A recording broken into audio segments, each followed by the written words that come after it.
बंदो शीश चढ़ा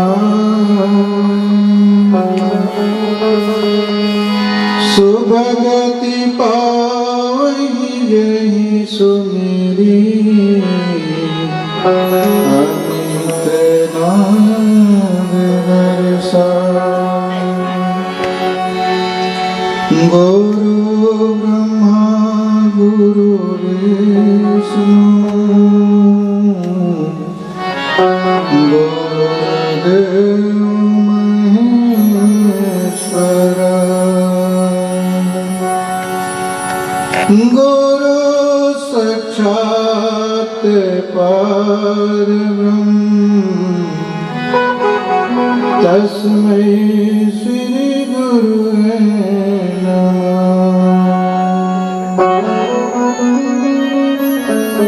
ब्रह्मानंदं परम सुखदं केवलं ज्ञानमूर्ति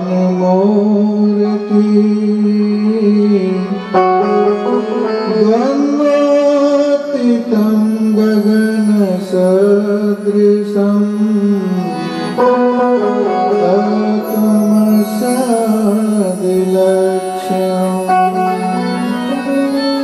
एकं नित्यं विमलमचलं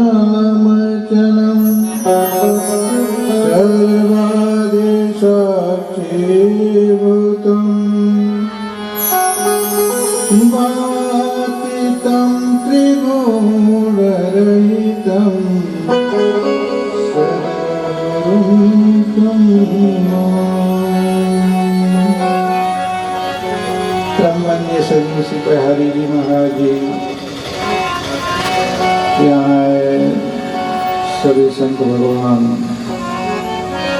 सत्य अनुसूया माता और ब्रह्मा आज का दिन वही दिन है कि जिस दिन को हम इस धरती पर आए थे और ध्वनि जगाए थे। अगहन शुक्ल पक्ष एकादशी, अगहन शुक्ल पक्ष एकादशी के दिन जो आज का दिन है और 2002 में हमें आए थे।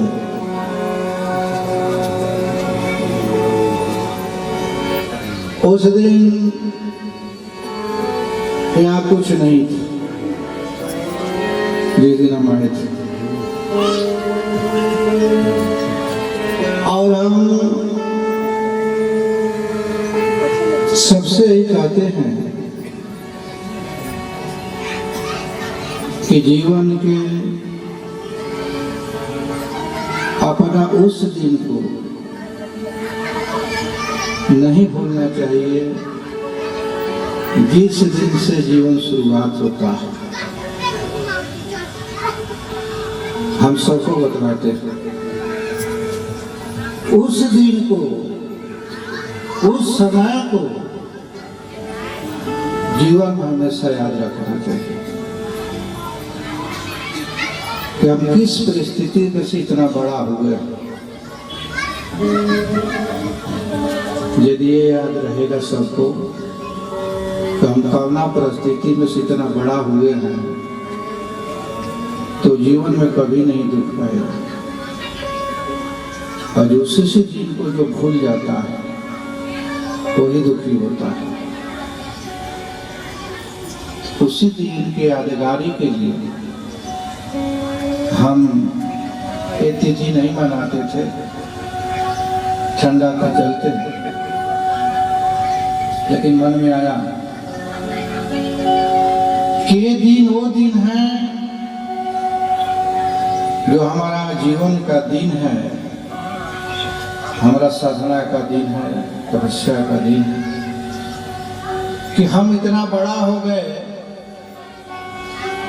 तो हम उस दिन में किस स्थिति में थे कि यहाँ पे पानी नहीं था पीने के लिए, चिकाव नदी था और यही जंगल झाड़ काट फूस उस दिन हम कहाँ से पानी पीते थे, कहाँ से भोजन करते थे, जड़ा पाला में कहाँ से कमरी, और वो दिन बीत और आज दिन इतना बड़ा हुआ है। उसी दिन को याद दिलाने के लिए यह मैदान रखते हैं। वो दिन नहीं भूलना चाहिए। हर व्यक्ति चाहे जितना बड़ा हो जाए, उसका सुख, उसका विकास कहाँ से शुरू होता है, उस दिन को लिख करके अपना पूजा स्थान पर रखना चाहिए कि इसी दिन से हमारा विकास का शुरुआत हुआ, सुख का शुरुआत हुआ। सत्संग चंद मिनटों के सब प्रभाव प्रेम से गुरु महाराज जी को याद कर लें, जिनके स्मरण से सुख का शुरुआत होता है, दुख का अंत होता है। चंद मिनटों के गुरुदेव मेरा है, गुरुदेव मेरा है,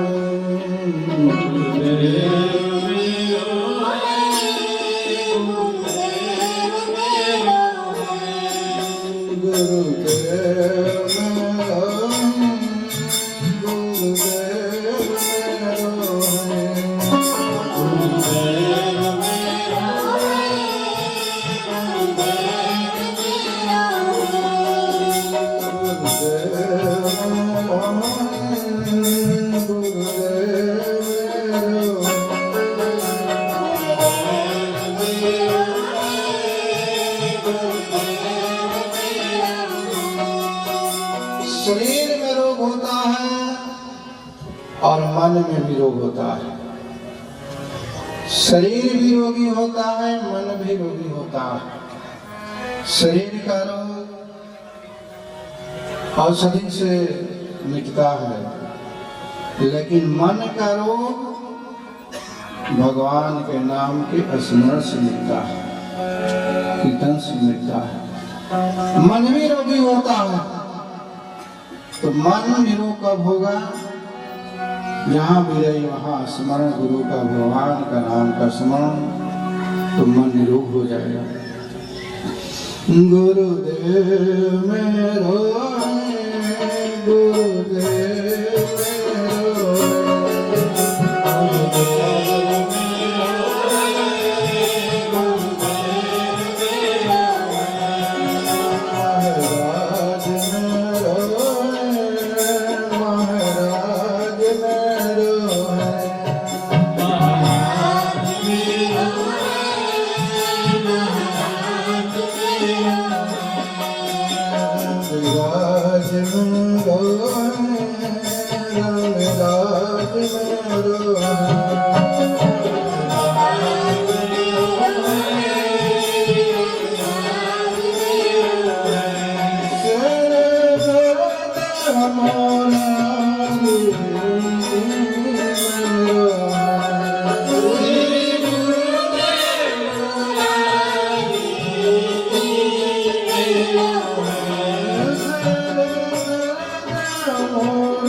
के अवसर पर आप सब उपस्थित हैं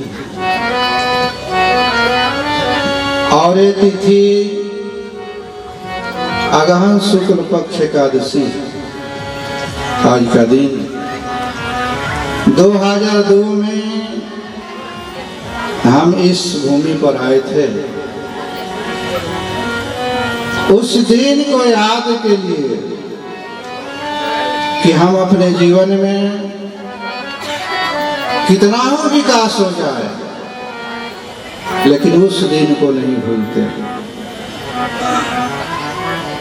कितना सुख हो जाए लेकिन उस दिन को नहीं भूलते कि जिस दिन हमें आए थे केवल काट कुछ जंगल झाड़ एक आदमी से भेंट नहीं था। और 2002 में इतना ठंडा पड़ रहा था कि रोड से इधर कोई नहीं आ रहा था ठंडा के चलते। एक पीपल का पेड़ और हम और एक काव नदी का पानी कल भी नहीं था। हमको उस दिन भी आनंद था, हमको उस दिन भी आनंद था, आज भी आनंद है। उस दिन भी हम अकेले थे, आज तो बहुत लोग हैं,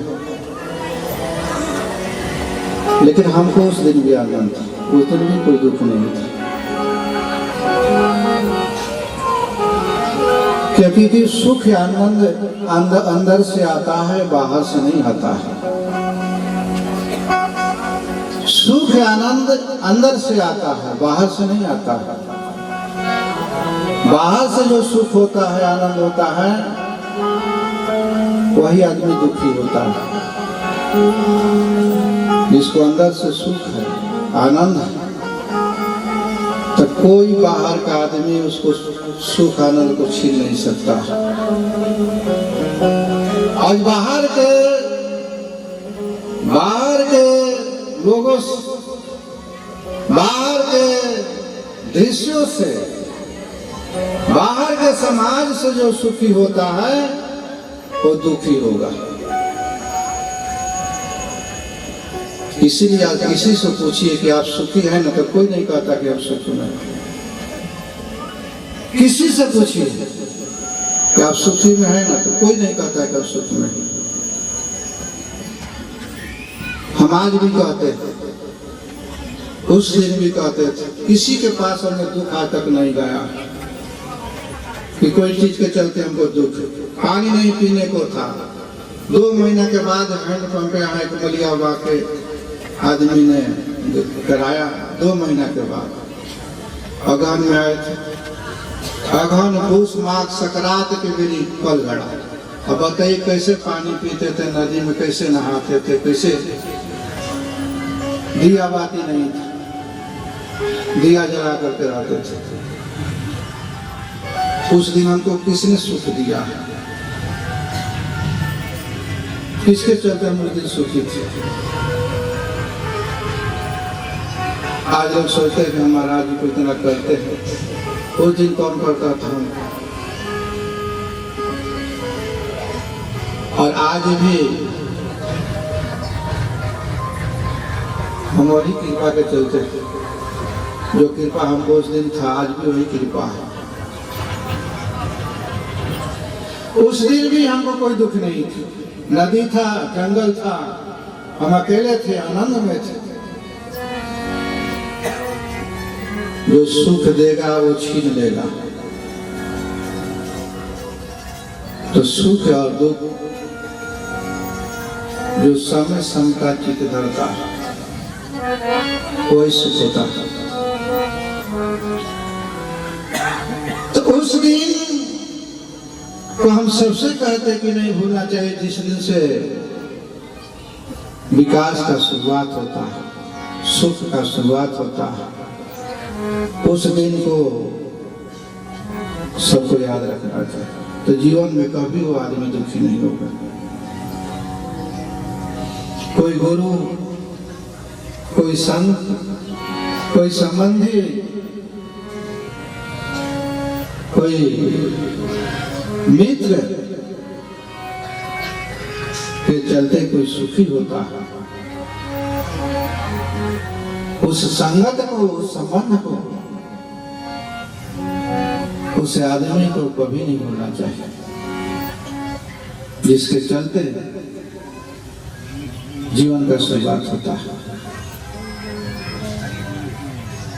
इस सबको ध्यान में रखना चाहिए कि किस परिस्थिति में से हमको, कौन आदमी ने हमको निकाला।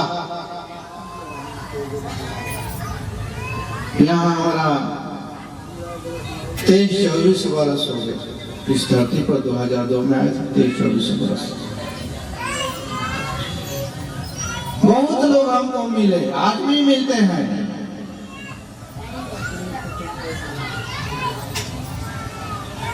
कौन कौन परिस्थिति में हम भी कितने लोगों को साथ दिए,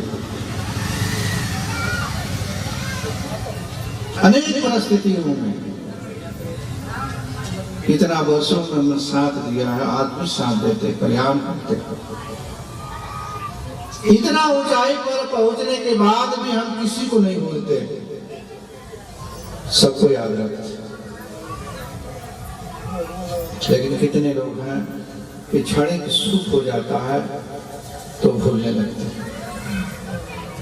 इसलिए हम बार बार याद दिलाते हैं कि जहाँ से सुख होता है, जीवन का शुरुआत होता है, उस जगह को, उस स्थान को, उस गुरु को, उस संत को, उस मित्र को जीवन में कभी नहीं भूलना चाहिए।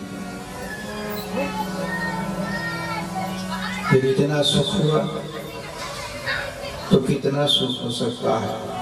आधार जो नेव है वो मजबूत रखना चाहिए। आज सुख होने लगता है, विकास होने लगता है, तो उस जगह को, उस समय को आदमी भूलने लगता है, तो समझिए कि उसका दुख का दिन आने वाला है, इसलिए वो भूल रहा है। उसका दुख का दिन आने वाला है। तो मैं हमेशा कहता हूं, उस समय को, उस परिस्थिति को कभी नहीं भूलना चाहिए कि जो आदमी साथ दिया, जो आदमी ने मदद किया,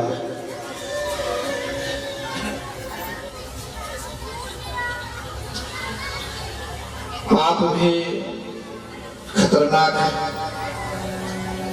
पाप भी खतरनाक है और पुण्य भी खतरनाक है, दोनों खतरनाक है। पुण्य भी उतना ही खतरनाक है जितना पाप खतरनाक है। सेवा लेना भी उतना खतरनाक है, सेवा करना भी खतरनाक है। काहे कि सेवा में अहंकार भी आ सकता है, हम बड़ा सेवा करते हैं, वो अहंकार खतरनाक है। तो जितना पुण्य खतरनाक है, जितना पाप खतरनाक है, तो पुण्य भी खतरनाक है। पाप तो खतरनाक है ही, पुण्य भी खतरनाक है। मन में आ जाए कि हम बड़ा पुण्यशाली हैं, हम बड़ा दानी हैं, हम बड़ा महाराज जी को सेवा करते हैं, ये भी एक खतरनाक चीज है।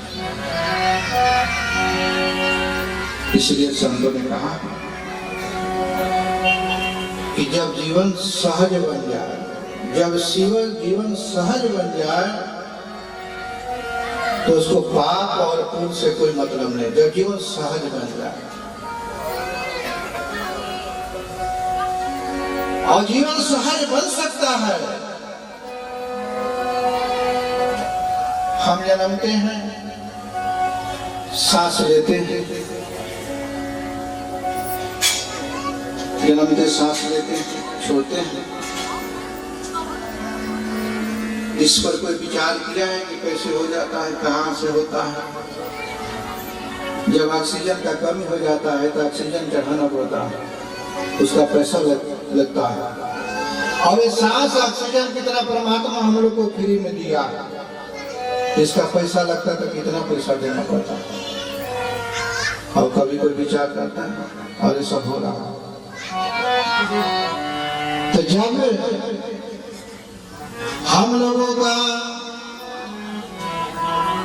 गुरु का स्मरण, परमात्मा का स्मरण जब सहज हो जाएगा, ये स्मरण कहीं बोझ नहीं होगा। पूजा हमारा बोझ नहीं है, स्मरण हमारा बोझ नहीं है। इसे सब सहज है। पैसा कमाना, नौकरी करना, पढ़ना लिखना, ये सब सहज है। उसी प्रकार से पूजा हमारा सहज हो जाएगा, तब हम सभी बिहारी जी हो जाएंगे, कबीर हो जाएंगे, राम हो जाएंगे, कृष्ण हो जाएंगे, मीरा हो जाएंगे, सभी हो जाएंगे। जब हमारा पूजा सहज हो जाएगा, स्मरण सहज हो जाएगा।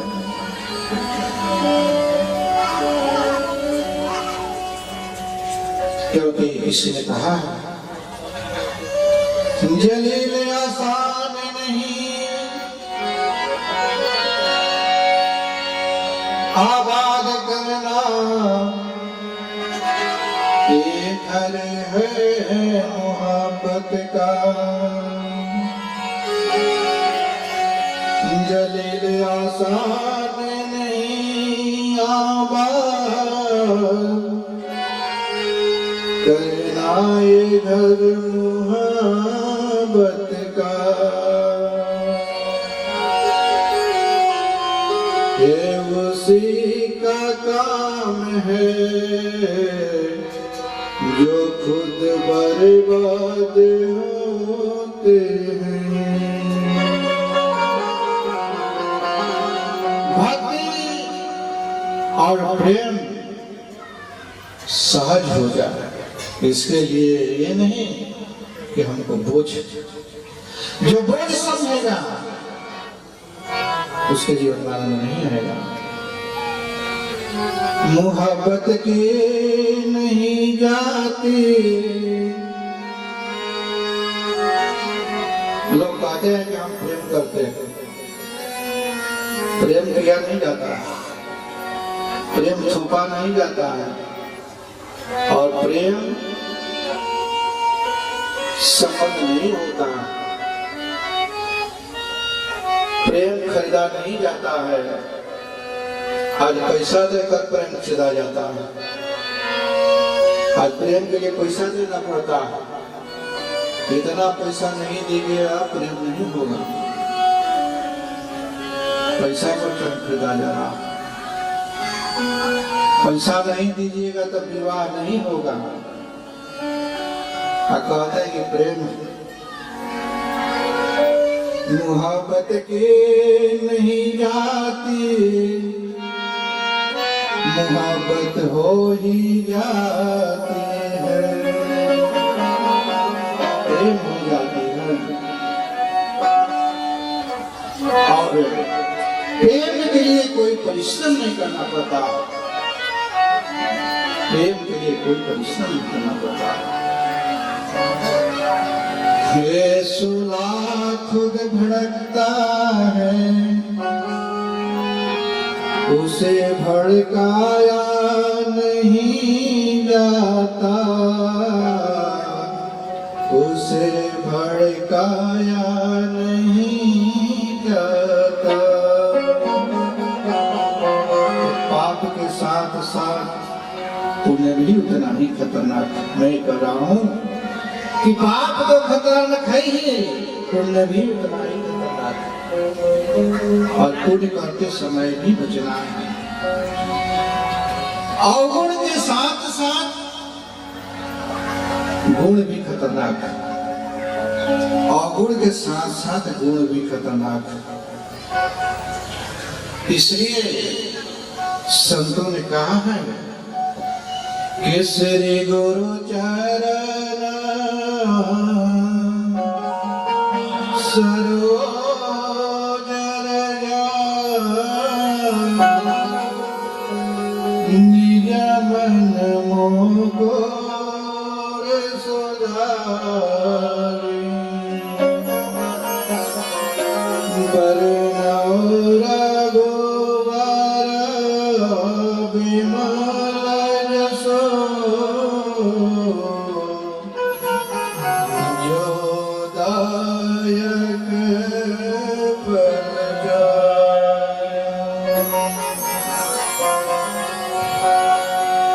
जिनका गुरुदेव के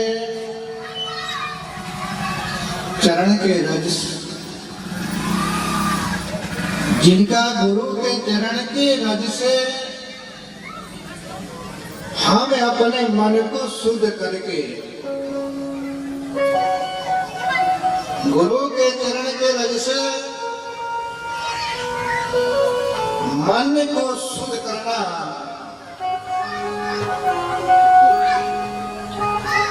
आज गुरु के चरण के रज से हमने अपने मन को पवित्र किया। ये सब सारे सब कुछ दिखलाई पड़ रहा है, ये सब गुरु के चरण के रज का प्रताप। आप भी यदि उस तरह से रहेगा तो आपके जीवन में भी सही दिखाई पड़ेगा।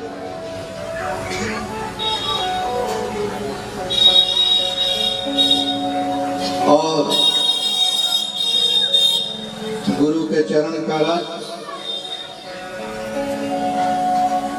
चारों पदार्थों का देने वाला है।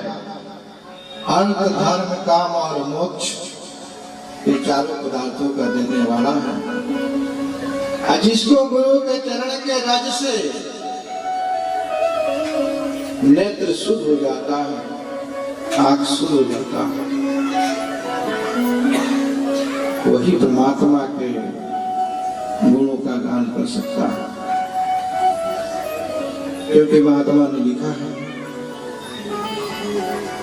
गुरु पद रज मृदु मंजुल अंजन नयन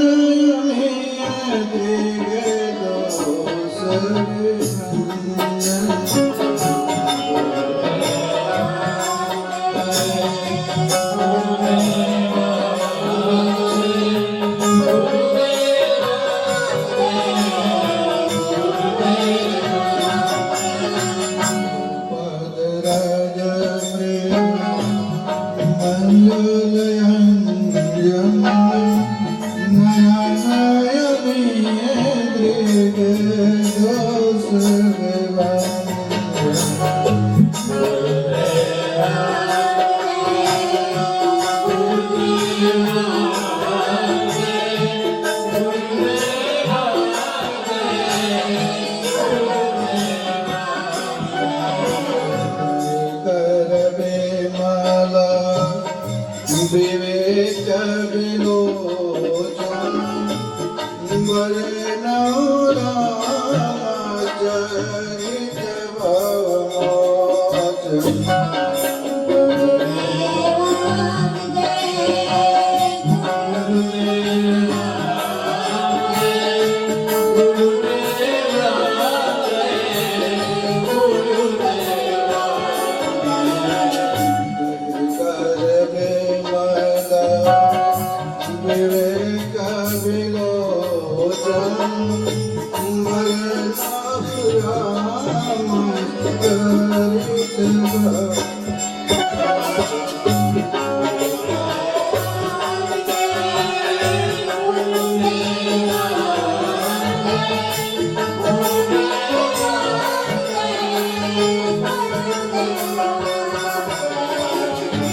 चरित गुरु के चरण रज और गुरु का चरण का रज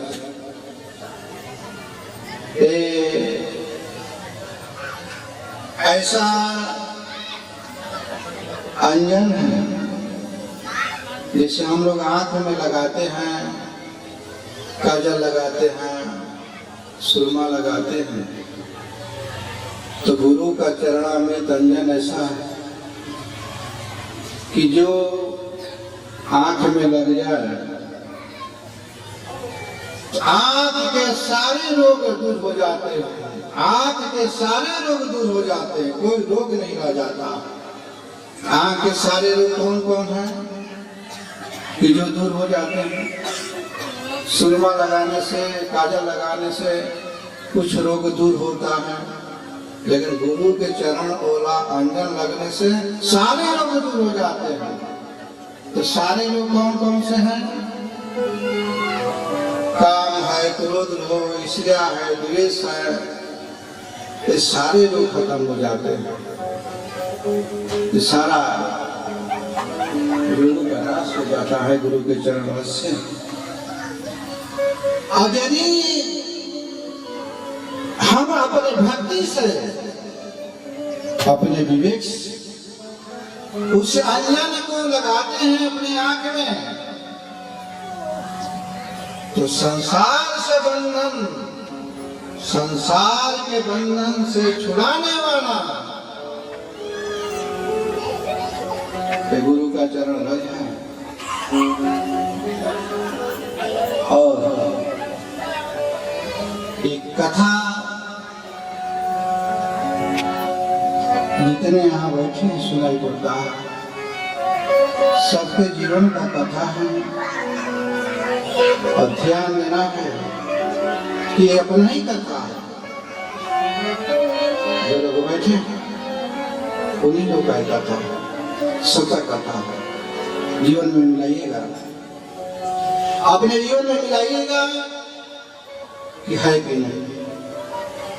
इसलिए कि मैं कथा करता ही नहीं, मैं वही करता हूँ जिनको बीत रहा, किसी को बीत गया या किसी को बीतने वाला।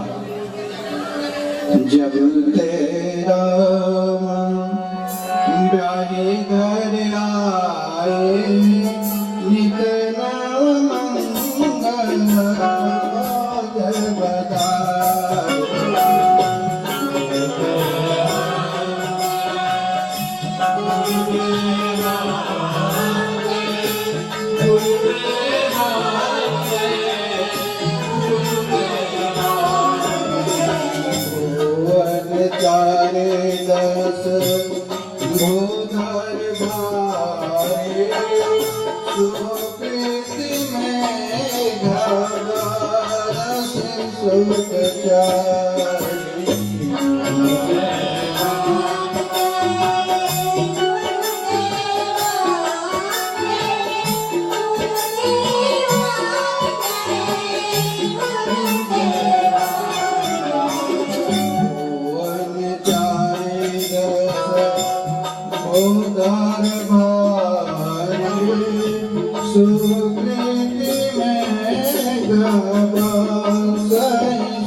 जीवन, सबका जीवन इस सत्संग में, सबका जीवन। मैं एक उदाहरण देता हूं, मैं दृष्टांत देता हूं ये समझाने के लिए, ये समझाने के लिए, समझने के लिए। जब से राम विवाह करके अयोध्या में आए तब से नित्य आनंद अमंगल, आनंद बधाइयां, प्रसन्नताएं अयोध्या में हो रही है। जब से राम विवाह करके आए अयोध्या में तब से नित्य आनंद उत्सव, नई बधाइयां, प्रसन्नताएं हो रही है। कोई चिंता नहीं है, कोई दुख नहीं। ध्यान दीजिएगा मैं क्या कर रहा हूं। जब से राम विवाह करके आए, विवाह से पहले कम दुख होता है, अब विवाह होने के बाद सारा दुख शुरू हो जाता है। विवाह से पहले कुछ कम दुख रहता है, लेकिन विवाह होते ही सारा दुख शुरुआत होता है। राम को कोई दुख नहीं विवाह से पहले, लेकिन जब विवाह होकर के अयोध्या में आए तो नित्य आनंद उत्सव, आनंद बधाइयां हो रहा था, कोई दुख नहीं, केवल सुख। लेकिन संत सुख का वर्णन करके सीधे मोड़ लेते हैं दुख की तरफ। सुख का वर्णन किया है, नित्य उत्सव, आनंद बधाइयां हो रही है, कोई चिंता नहीं, कोई दुख नहीं है। लेकिन एक विचित्र मोड़ आता है, और हम सबके जीवन में भी ये मोड़ आता है। ये सबके जीवन में ये मोड़ आता है, ये मैं कह रहा हूं। राम के जीवन में, सबके जीवन में ये मोड़ आता है। और संत तो ये सबके अंदर का कथा कहते हैं। राम कथा, कृष्ण कथा, शिव कथा नहीं कहते हैं, अंदर के कथा कहते हैं। जो अंदर पड़ा हुआ वो कथा कहते हैं। मैं वही कथा कहता हूँ जो अंदर पड़ा हुआ है। और हमारे सत्संग के द्वारा अपने जीवन को देखना है कि हमारे जीवन में बीत रहा है कि नहीं, ये देखना है। केवल भाषा बदल गई, केवल भाषा बदल गई। सतयुग था, त्रेता युग था, द्वापर युग था,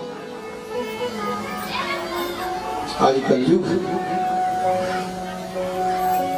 लेकिन अंदर की वस्तु वही की वही है। क्योंकि सितारों ने कहा सारा गगन बदल गया है, सितारों ने कहा सारा गगन बदल गया है, हर बुलबुलों ने कहा सारा चमन बदल गया है। तब एक फकीर ने कहा कुछ नहीं बदला, मुर्दा वही का वही, सिर्फ कफन बदल गया है। मुर्दा वही है, सिर्फ कफन बदल गया है। जीवन वही, जीवन वही है। त्रेता युग था, सतयुग था, आज कलयुग है। केवल युग बदला, जीवन वही है। उस समय लोग बिना सिलाए कपड़े पहनते थे, उस समय लोग बिना सिया कपड़ा पहनते थे, आज सिलाई पे पहनते हैं। उस समय लोग खड़ाऊ पहनते थे, आज चप्पल बूट पहनते हैं। आज लेकिन भीतर का जीवन जो पहले था वही आज भी है। अयोध्या में इतनी समृद्धि, इतना सुख। दशरथ राजा से लोग पूछते थे, राज्य के लोग, कि अब आप तृप्त हैं ना, अब आप शांत हैं ना, अब आप सुख में हैं ना। जैसे आज कोई कमा लेता है पैसा, तो लोग पूछते कि अब आप सुख में हैं ना, तो ना अभी तो दिल्ली में एगो बंगला लेवे के, तो कलकत्ता में भी एगो बंगला लेवे के। वैसे ही राजा दशरथ से पूरा राज्य के लोग पूछे कि इतना सब कुछ आपका हो गया, तो अब आप शांत है ना, तृप्त है ना, सुख में है ना। तो दशरथ जी क्या कहते हैं कि हमारा यहाँ अभी तो पुत्र का जन्म नहीं हुआ, हमारा यहाँ तो अभी पुत्र का जन्म नहीं हुआ। एको पुत्र नहीं था, एको पुत्र नहीं था। 3 रानियां, कौशल्या, सुमित्रा, कैकेयी, पूरा राज्य, एको पुत्र नहीं। कई भी लोग पूछ रहे थे राजा के सुख देखकर, बंगला है, गाड़ी है, घोड़ा है, राज है, तो लोगों ने पूछा कि अब आप तृप्त हैं ना, सुख में हैं? तो राजा कहे कि नहीं नहीं, अभी हम कहाँ तृप्त हैं, हमारे यहाँ तो अभी पुत्र का जन्म ही नहीं, तो हम कहाँ तृप्त। एक नहीं 4 पुत्र हो गए। तब लोगों ने पूछा कि महाराज आपके यहाँ तो 4 पुत्र हो गए, आपको शांति है ना, आनंद है ना? तो कहे कि नहीं, अभी बच्चों का जगो पवित्र कहाँ हुआ, अभी तो चलो पवित्र करना, जगो पवित्र हो गया। तब राज के लोग पूछे कि हम महाराज सुख में है ना? तब कहे कि नहीं, अभी तो एक इच्छा है कि राम का विवाह हो जाए। अभी राम का विवाह कहाँ है? तो राम का विवाह हो गया। तब लोगों ने पूछा कि अब महाराज आप सुख में है ना? अतना ना विवाह तो हो गया, लेकिन राज्याभिषेक कहाँ हुआ? राज्याभिषेक हो जाए तब ना। मेरे कहने का मतलब यह है कि पूरा कहाँ हो रहा है, अपने जीवन में मिलाइएगा तो। राजा दशरथ के जीवन से आप अपने जीवन को मिलाइएगा तो अलग है। हम गुजरात में गिरनार गए थे, गिरनार पहाड़ आता है। हम गिरनार गए थे तो 9,909 सीढ़ी, तो कुछ सीढ़ी हम चढ़े तो सोचे कि अब अंत आ जाएगा, तो कुछ दूर गए तो अभी और उतना जाना, तो हम सोचे कि अब अंत आ जाएगा, तो और गए तो और अभी दूर, तो हम सोचे कि अब अंत आ जाएगा। तो गिरनार पर्वत जैसे जीवन है। आप सोचते कि अब अंत आ जाएगा, अब अंत आ जाएगा, तभी आप ही का अंत आ जाएगा। अंत आने वाला नहीं, ये अंत आ जाएगा। इसलिए अंत नहीं है, एक के बाद एक आने वाला है, और उसी में से दुख का जन्म होता है। वही अंत नहीं आता है, उसी में से दुख का जन्म होता है। आप कहते हैं कि महाराज जी कर लेने दीजिए, वो महाराज जी कर लेने दीजिए। दशरथ ने कहा कि लड़का का विवाह कर दो तो सुख हो जाएगा, घर में पुत्र बुद्धि आ जाए, लड़के का विवाह होगा, पुत्र वधू घर में आ गई। तब कोई ने कहा कि अब निवृत्त हो जाओ। ऐसे ही एक बुजुर्ग थे, वृद्ध व्यक्ति थे, बूढ़ा हो गए थे। तो किसी ने पूछा कि दादा आप तो जीवन में सब कुछ कर लिए, अब राम राम करिए। तो उसने कहा कि अभी तो लड़का का विवाह करना है, अभी राम राम कैसे? तो उसने कहा कि ठीक है, तो लड़का का विवाह कर लीजिए। लड़का का विवाह हो, तो वधू घर में आ गई। तब कोई ने कहा कि अब निवृत्ति ले लीजिए, अब संन्यास ले लीजिए, अब तो लड़का का विवाह हो गया। तो दादा ने कहा कि अभी कहा, अभी तो पुत्र वधू आ गई, अभी थोड़ा नाती को देख लो, अभी थोड़ा नाती को देख। तो कहा कि ठीक है। नाती का जन्म घर में हुआ, तो लोगों ने कहा कि अब तो आपने वृत्ति ले ली, भगवान का भजन करिए। तब दादा ने कहा कि हमारा लड़का, हमारे लिए, हमारा लड़का अपने लड़का का बाप भले बन गया है, लेकिन हमारे लिए तो अभी पुत्र है। हमारा लड़का तो हमारे लिए तो अभी पुत्र है, तो उसका देखभाल तो हमको करना हमारा काम है। जब तक नाती का विवाह न कर दो तब तक निवृत्त नहीं दूंगा। सब लोगों ने कहा कि ठीक है, नाती का विवाह कर दो। अब नाती का विवाह हो गया। नाती के पत्नी आ गई।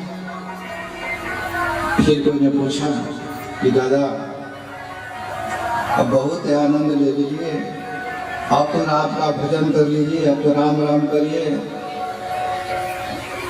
तो दादा ने कहा कि नहीं, अभी नाती का लड़का हो जाए तब मैं निवृत्त लूंगा, अभी नाती का लड़का हो जाए तब मैं निवृत्त लूंगा।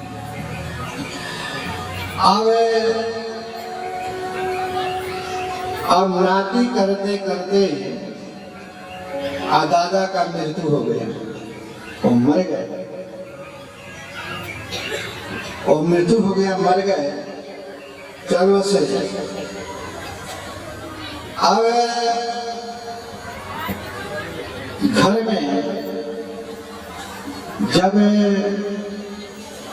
बच्चों का जन्म होता है तो कोई कोई कहता है कि इस लड़के का चेहरा जो है, इस लड़के का जो शकल है अपने दादा जैसा लगता है। कितने लोग कहते हैं ये बच्चे का चेहरा जो है अपने दादे का शकल का है, दादे का शकल का नहीं है। दादा नाती नाती करके मरे थे तो खुद वही दादा बन करके आए हैं घर में। ओहो, दादा के शकल नहीं वही आए, तो ये हाल हो जाता है। तो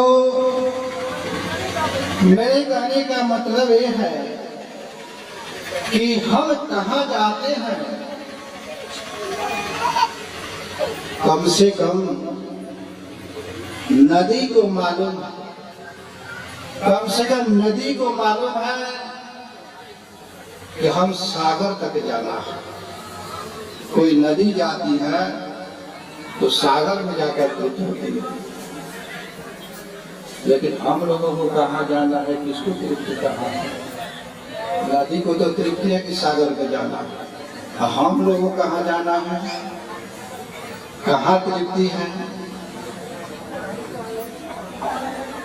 लेकिन हम लोगों का दौड़ ऐसा है कि ना कहीं मंजिल है न किनारा। हम लोगों का दौड़ ऐसा है कि न मंजिल है न किनारा है, कहाँ जाना है कुछ ठिकाना नहीं। एक के बाद एक इच्छाओं का शिखर, इच्छा कभी पूर्ण नहीं होती है और किसी की पूरा नहीं और न होगी।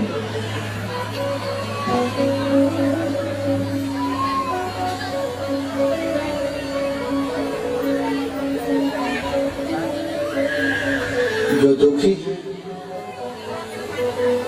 उसका मतलब कि इच्छा है और इच्छा दुख की जननी है।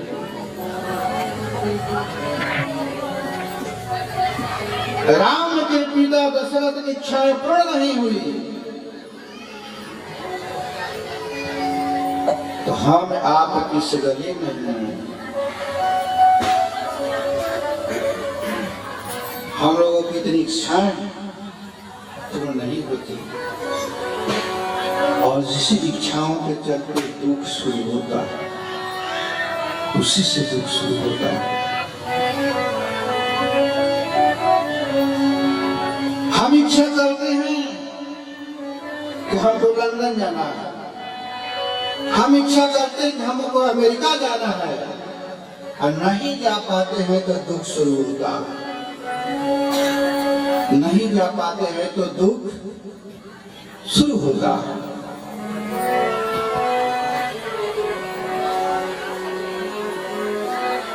जब लंदन जाने की इच्छा और क्रिया पूर्ण हो जाती है तो दुख नहीं होता है और वही क्रिया पूर्ण नहीं होती तो दुख होता है। इसलिए हमारे उपनिषदों को नमन करना पड़े तो उपनिषदों में लिखा है इच्छा ही दुख की माता। जितनी इच्छा उतना दुख होगा।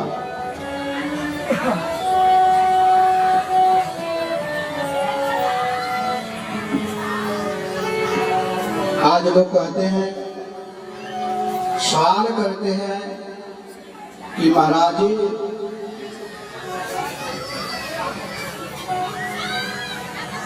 इच्छा रुक जाएगी।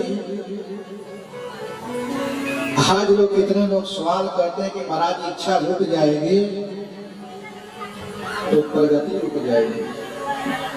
कितने लोग कहते हैं कि इच्छा ही रुक जाएगी तो प्रगति रुक जाएगी।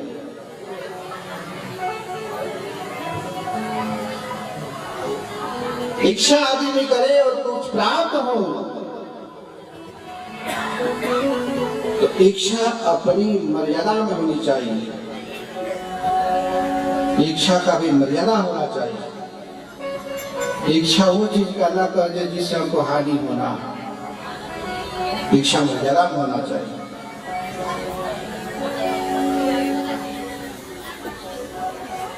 यदि हम हर महीने कार्य करते हैं तो हर महीने का जो हमारा आमदनी होता है, यदि हम एक महीना कार्य करते हैं तो हमारा एक महीना का जो आमदनी होता है, मान लो कि 5,000 रुपया होता है, मान लीजिए कि एक महीना का हमारा आमदनी 5,000 रुपया होता है।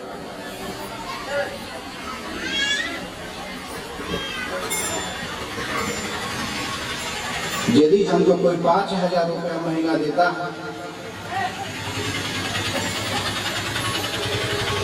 और हमको मन में ऐसा विचार हो, मन में हमारा भाव हो कि हमको 4,000 मिले तो भी हमारा काम चल जाएगा, क्या कर रहे हैं? इच्छा वो होनी चाहिए जो हमारे क्रिया में मदद करे। ये मैं कह रहा हूँ, इच्छा का जरूरत है लेकिन हमारे क्रिया में मदद करे। जैसे हमारा हर महीना 5,000 रुपया और हमारी इच्छा हो कि हमको 4,000 मिले तो भी हमारा पूरा हो जाएगा, तो ये इच्छा सुख देने वाला है। और यदि हमको 5,000 मिलने वाला है, हम इच्छा करते हैं हमको 10,000 तो नहीं मिल रहा है, ये इच्छा दुख देने वाला है, यह इच्छा हमको दुख देगा।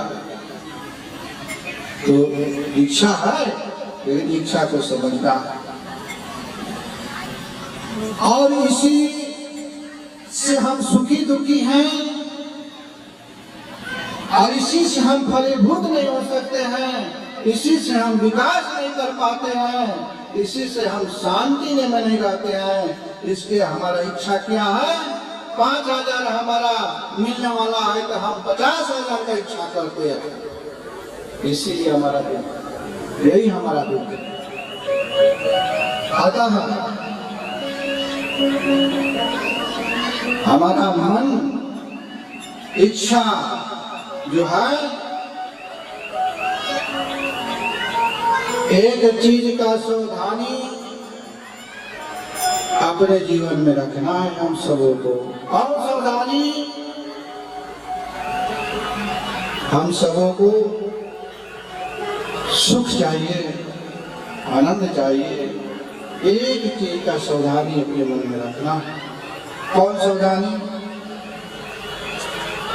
कोई सावधानी, जितना साधन बढ़े, जितना मकान बढ़े, गाड़ी बने, घोड़ा बने, हवाई जहाज बढ़े, हेलीकॉप्टर बढ़े, साधन बढ़े,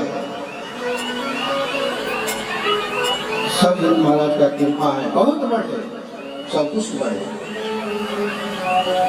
साथ साथ में साधना भी उतना ही बढ़ना चाहिए। साधन बढ़े तो साधना भी बढ़ना चाहिए। लेकिन आज क्या है कि साधन तो बढ़ रहा है लेकिन साधना घट रहा है। साधन तो बढ़ते दिखलाई पड़ रहा है लेकिन साधना घट रहा है, तो समझिए कि वहां से दुख शुरू होता है। साधन खूब बढ़े, गुरु महाराज की का कृपा है, इंसान साथ में साधना चौगुना बढ़ना चाहिए, पूजा चौगुना बढ़ना चाहिए, जाप चौगुना बढ़ना चाहिए, तो वहां से सुख होता है। साधना बढ़े, साधन बढ़े और साधना ना बढ़े तो दुख शुरू होगा। साधन बढ़े और साधना ना बढ़े तो क्या होगा? दुख शुरू होगा। इसीलिए बहुत लोग कमाते हैं लेकिन बहुत दुखी रहते हैं, बहुत लोग कमाते हैं लेकिन बहुत दुखी रहते हैं। तो मेरा कहने का मतलब कि साधन के साथ साथ साधना का विकास, जितना बाहर विकास हो रहा है उतना अंदर भी विकास होना चाहिए। जितना बाहर विकास हो रहा है उतना अंदर भी विकास होना चाहिए। ये मेरा कहने का मतलब है। केवल ये बाहर का विकास